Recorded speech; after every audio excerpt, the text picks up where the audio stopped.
Hello everyone. हमने अभी इससे पहले वाले वीडियो में हमने रनिंग स्टिच जो है वो किया था। अब हम इसमें करेंगे बखिया, ठीक है, या बैक स्टिच अंग्रेज़ी में हम इसको बोलते हैं। अब इसके अंदर मैंने ये धागा जैसे इसमें निकाला था, नीचे से निकाल लिया है ऊपर की तरफ। और अब मेरा जो सुई चलेगी, बैक स्टिच क्यों बोलते हैं, क्योंकि इसमें हमारी सुई पीछे की तरफ चलती है। रनिंग स्टिच में तो हमने क्या किया था, हम आगे की तरफ बढ़ते जा रहे थे। इसके अंदर हमारा जो सुई है वो पीछे की तरफ चलेगी, ठीक है। तो आप देखिएगा, जैसे ये धागा आपने निकाल लिया, अब आप इसको इस तरीके से लेंगे, जहाँ से आपने निकाला है उसके बराबर हिस्से से पीछे की तरफ से लेकर और आगे इसको उतना ही आगे ले लेंगे। कोशिश कीजिएगा कि छोटे छोटे हम जो है इसमें स्टिचेस लें, बहुत लंबे स्टिचेस इसमें ना लें, ठीक है। अब इसको जो है, जो नेक्स्ट स्टिच मैं लूँगी, इस धागे को आगे बढ़ाने की बजाय मैं वापस पीछे लेके जाऊँगी। और जो ये छोटा सा हमने स्टार्टिंग स्टिच लगाया है, इस स्टिच के पास से इसके बिल्कुल, ये मान लीजिए कि जो स्टिच है पीछे वाला, इसके बीच में से, यानी इसकी जो लंबाई है उसके आधे हिस्से से मैं ये स्टिच वापस ऐसे डालकर, और जहाँ से हमने ये स्टिच, ये धागा निकल रहा है, इसके आगे से मैं ये नीडल निकाल लूँगी। आई होप आपको समझ में आ रहा हो। बहुत सिंपल स्टिच है। जहाँ पर हमें मज़बूत सिलाई देनी होती है, या कढ़ाई के अंदर जनरली हम इसको जब स्टेम बना रहे होते हैं, या किसी बेल बूटी का जो तना है ना, उसको बना रहे होते हैं, तब हम इस स्टिच का, या आउटलाइन दे रहे होते हैं, तब हम इस स्टिच का प्रयोग करते हैं। ओके, तो अब ये एक स्टिच आ गया है, यहाँ पे आपको नज़र आ रहा है, ये जो मैंने अभी स्टिच लगाया है। अब ये धागा मेरा आगे है, इसको मैं वापस से पीछे लेके जाऊँगी, और ये जो स्टिच है ये वाला, इसकी आधी लंबाई पे सुई को वापस डाल देंगे, और इसको थोड़े आगे, हम थोड़ा सा आगे इसको लेकर हम निकाल लेंगे। मैं अभी थोड़े बड़े स्टिच, आपको इसमें छोटे छोटे भी ले सकते हैं, बड़े इसलिए कि जिससे हमें क्लियरली थोड़ा समझ में आ जाए, क्योंकि वीडियो में अगर बहुत छोटे होंगे तो आपको शायद दिखाई मुश्किल से देगा या समझ में नहीं आएगा। अब मैंने इसको, देखिए, सुई को वापस से आगे निकाल लिया है, और ये मेरा स्टिच आ रहा है। ओके, अब मैं वापस से सुई को पीछे लेके जाऊंगी।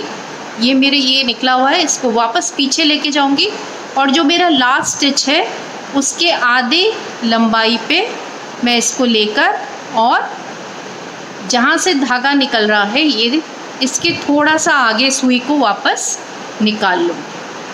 ओके, ये इस तरीके से, ठीक है। अब इसको मैं वापस पीछे ले रही हूँ, और जो धागा है उसके आगे से आगे निकाल रही हूँ। ओके, ये आ गया।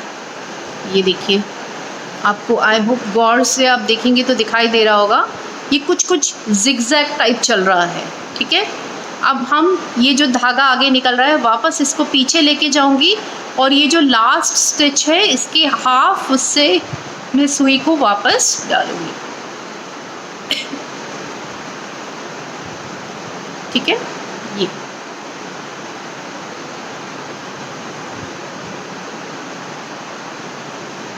जो बिगनर्स हैं उनको एक टिप है कि आप धागा भी बहुत बड़ा ना लें। कई बार क्या है, धागा भी उलझ जाता है। तो आपको दिखाई दे रहा होगा कि ये, इसे हम कहते हैं बखिया या बैक स्टिच। एक स्टिच और लेके आपको बताती हूँ। ये धागा आगे निकल रहा है, ये हमारा लास्ट स्टिच है, ये वाला, ठीक है। इसकी आधी लंबाई पे मैंने ये सुई को वापस डाला, और ये जो धागा है, जो ये धागा निकल रहा है, इसके आगे मैं सुई को बाहर निकालूंगी, ठीक है। ओके, ये इस तरीके से ये स्टिच आ जाएगा। इस स्टिच को भी आप, बहुत सिंपल स्टिच है ना, इसमें हम आगे नहीं पीछे धागे को डालकर वापस से निकाल रहे हैं।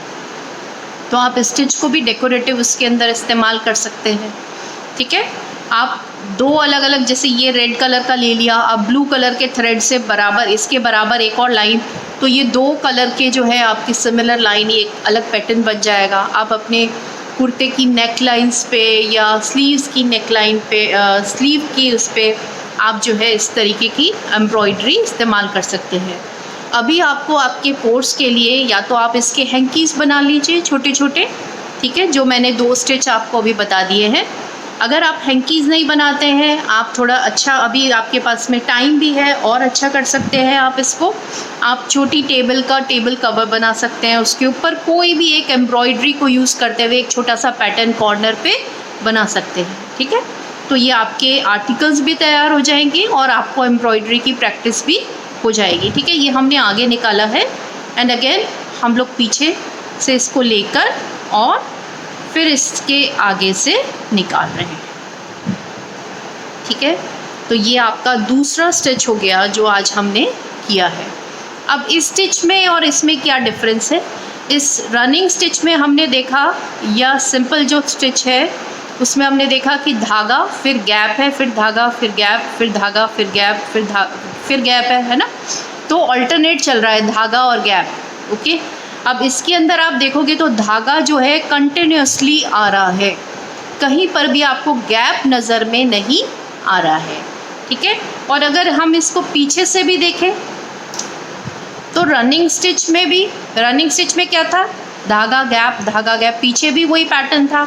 अब इसके अंदर क्या है, इसके अंदर कोई गैप आपको पीछे भी नज़र नहीं आ रहा और पीछे भी आपको इसके अंदर धागा ही नज़र आ रहा है, ओके। तो अब इसके अंदर क्या है कि जहाँ पर आपको मज़बूत सिलाई देनी है, जहाँ पर कि बहुत स्ट्रेस है या खिंचाव है कपड़े के अंदर और आपको एक मज़बूत सिलाई वहाँ पर देनी है, तो उस जगह पर भी हम बखिया का, इसको हिंदी में हम कहते हैं बखिया या अंग्रेज़ी में हम इसको कहते हैं बैक स्टिच का प्रयोग कर सकते हैं, ठीक है।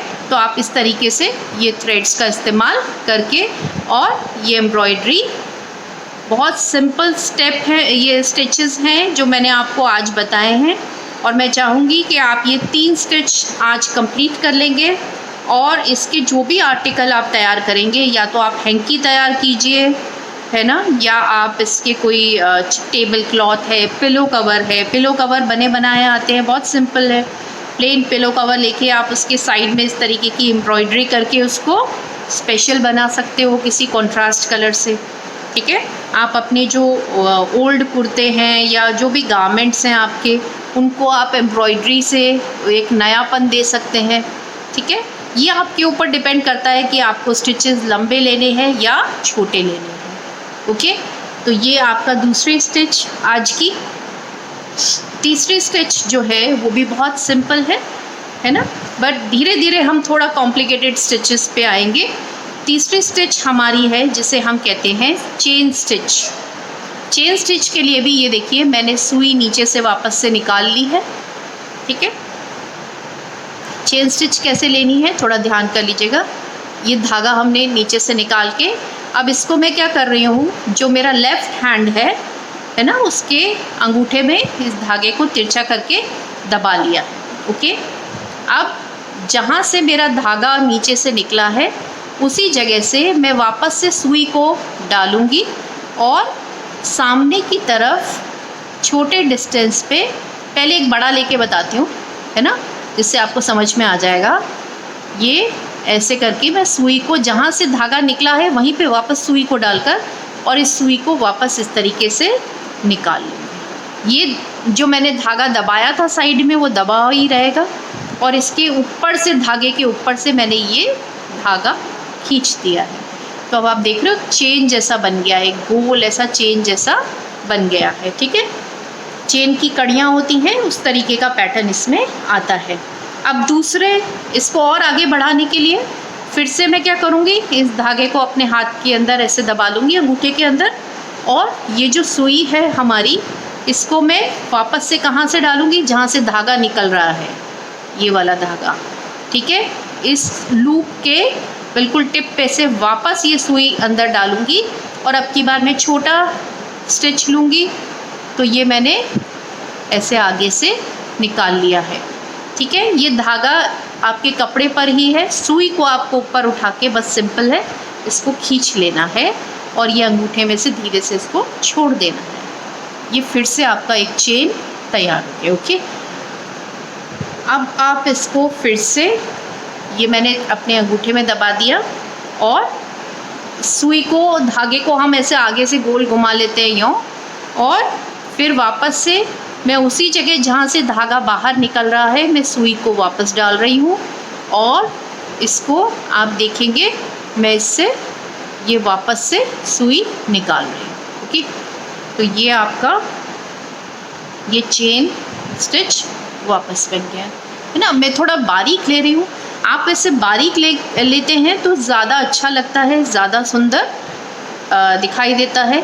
चेन स्टिच का प्रयोग आप जो है कढ़ाई के अंदर फूल बनाने में या जिसमें भी आपको अच्छा लगता है, बॉर्डर्स बनाने में, है ना, ये आपकी क्रिएटिविटी है कि आप इसको किस तरीके से प्रयोग में लाते हैं। एक बार फिर से बता रही हूँ, ये धागा निकला, ये मैंने अपने अंगूठे के नीचे दबाया। ओके, अब वापस से ये सुई को मैं जहाँ से ये धागा निकल रहा है उसी जगह पे वापस डालूँगी, और सामने की तरफ से जितना बड़ा मुझे स्टिच बनाना है उतनी दूरी पे इस सुई को मैं निकाल लूँगी। ये जैसे सुई निकल गई है ना। ये तब तक धागा नहीं छोड़ूंगी जब तक मेरी सुई का धागा पूरा खिंच नहीं जाता। ये देखिए, ये धीरे धीरे मैं इसको छोड़ दूँगी, ये एक स्टिच बन गया। ओके, ये वाला स्टिच भी जैसे मैंने आपको बताया था रनिंग स्टिच या बखिया, आप किसी कपड़े, कोई प्रिंटेड कपड़ा है आपका, उसके ऊपर भी आप इस तरीके से बना के आप उस कुर्ते को, उस गारमेंट को, या जो भी आपका कपड़ा है उसको आप एक नयापन दे सकते हैं। ओके, तो आई होप ये 3 स्टिचेस आपको अच्छे से समझ में आ गए होंगे। ठीक है, तो इनको आप ट्राई करिए, आप इसका कोई आर्टिकल बनाइए, जैसे पिलो कवर है ना, हैंकीज़ हैं, रुमाल बना सकते हैं आप अपने कुर्तों को डेकोरेट करिए इससे, इसके छोटे छोटे, या आप फाइल में लगाने के लिए आप एक ही रुमाल पर, जैसे मैंने ये लिया है एक कपड़ा, उसके ऊपर मैंने लाइनें लगा दी थी और इसके ऊपर मैं लंबाई में अलग अलग स्टिचेस आपको बनाकर बताऊंगी। ये मैंने ले लिया है आपका रनिंग, ये बखिया और ये चेन स्टिच, ये 3 जो है आपको तैयार करने हैं। ये इस वीक का आपका असाइनमेंट भी रहेगा। आप मुझे ये जो आर्टिकल बनाएंगे वो आप अपने अपने ग्रुप पे डाल सकते हैं। ये तीनों क्लासेस कर सकती हैं, first year, second year, third year. ठीक है, चाहे सेकंड ईयर थर्ड ईयर ने ये चीज़ कर ली हो, लेकिन आप फिर से इसको ट्राई कर सकते हो ना, प्रैक्टिस होती है और आप इसका इस्तेमाल कर सकते हैं, जिससे हम भूले नहीं इसको। हमारा सीखने का मतलब ये नहीं है कि हमने एक क्लास का कोर्स पूरा कर लिया और कंप्लीट हो गया। वो लाइफ लॉन्ग सीखने के लिए है चीज़ें, जो कि हमारे कभी भी काम आ सके। ठीक है, तो ये आप इस तरीके से रेडी करिएगा और मुझे रिपोर्ट करिएगा अपने ग्रुप में।